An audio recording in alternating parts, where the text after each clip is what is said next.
Hey guys, quick garden tour since I'm trying to keep myself updated on what exactly is happening in the garden. First off, lots of peas are coming on, so the sugar snap peas and the shelling peas coming in. And I am gonna harvest most of my spinach tonight just before dusk here and make some spinach pesto because it's gonna be in the 80s all week and it's highly likely that my spinach is gonna bolt. What that means is go to seed. And when it does, it's going to send up a flowering stalk, which I might leave for the pollinators. But the leaves at that point are just going to get tough and kind of chewy and not very good. So I'm definitely going to eat that or pull that before, oh, saw a bug. Definitely going to pull that before that happens. More beans coming on, lots of beans sprouting up. The broccoli is coming in pretty strong. I got a lot of broccoli heads coming up. Pretty much all of them have some form of flower happening there in the middle. Here again, with broccoli and any type of brassica, the art is that you have to beat the weather. So broccoli can start to form a head, and then if it gets really hot, like it's going to do for the next 5 or so days, it also can bolt. What that means is that you might get, you know, a really small broccoli head, a floret, but the buds will start opening, and rather than making a large head, it'll just go straight to flower, which can be disappointing. So you have to watch really, really closely this time of year, especially if you have, if you have broccoli, because it can happen really in the matter of a day or two. So our romaine coming on super strong. I think that's probably the largest romaine leaf I've ever grown. These things are huge. If you're a big salad eater and you want to stop by, just shoot me a text message, because my goodness, have I got some lettuce for you. We've got more probably at this point than we'll be able to eat, so we're always happy to share.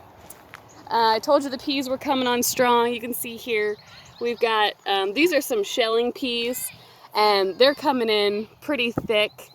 As I mentioned before, the pea pod comes out of the flower, and since these are shelling peas, you can see here there's probably 8 or 9 peas in there. This pod is going to get really long, and it's going to get nice and plump, and inside of that pod is where you get your peas from. So we'll be picking those pretty soon as they're coming in. We'll eat most of those fresh. I don't know that I'll have enough really to preserve any of the peas. But that's fine. You know, there's always the fall, second season, so your fall harvest is usually what you plan to preserve anyway, because summer's really good for eating fresh. So, looking out here on the tomatoes, I have started pruning my tomatoes because they are getting pretty large. When I prune, I'm just looking here real quick for one that has suckers. I did a pretty thorough job earlier. When I prune though, I'll take off pretty much all of this lower foliage. And then a sucker is anywhere that you've got a new shoot coming out at 45 degrees from your main stem. That is the plant trying to make a second lead stem. And it'll actually take a lot of energy away from fruit production, and it'll take a lot of energy away from the plant itself. So you want to take those off if you're going to do a heavy pruned method, which is definitely what I have to do with this many tomatoes.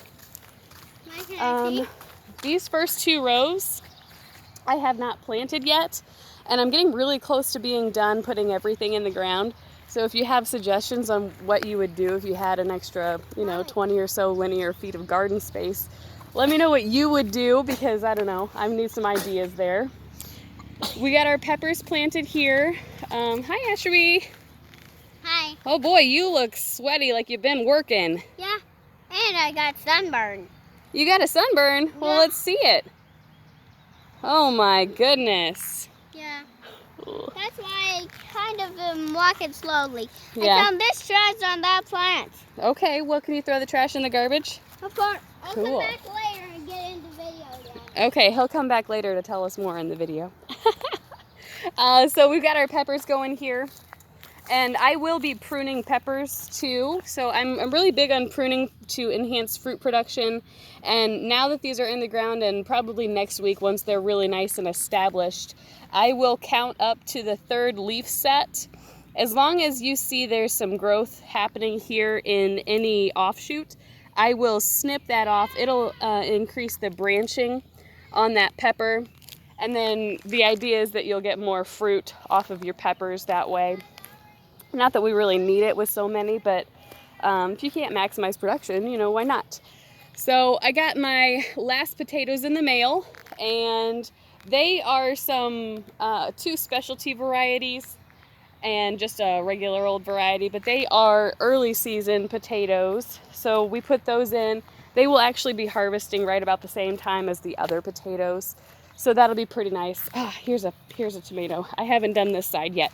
Okay, so when you prune your tomatoes, take everything off that is close enough to touch the ground.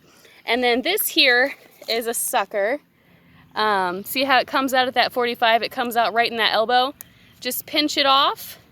And I keep a bucket to throw this in my compost, but that keeps all of the energy going into your main stem and into your main fruit production. And plants need water and worms to survive. That's right. And we find worms sometimes, but not all the time. Not all the time. You're looking for worms all the time though, aren't you? Yeah, we're looking for earthworms. Where do you look for your worms at? Underground, far away from the garden. Oh, that's a good idea. Far away from the garden so you're not stealing my garden worms.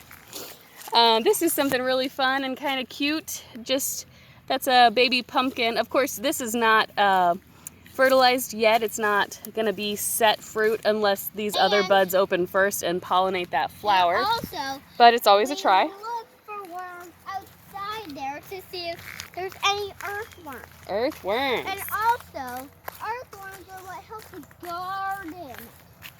And there's this garden anyway. Yeah. And we have planted some things and found a worm down there. So we will be totally okay. So it'll be totally okay? Yeah, and this Cool. smells like mint. It is mint. It is mint. Mommy's been making some mint tea. It is delicious. And I guess I'll just end you with some pretties. My nasturtiums are so close to opening. I think probably tomorrow they'll be open. And that's very exciting because they're so pretty. Everything in the garden is helpful. It's Yeah. veggies. Hey, Asherby, I'm going to sign off. Do you want to say goodbye? Bye. Goodbye. Bye, guys.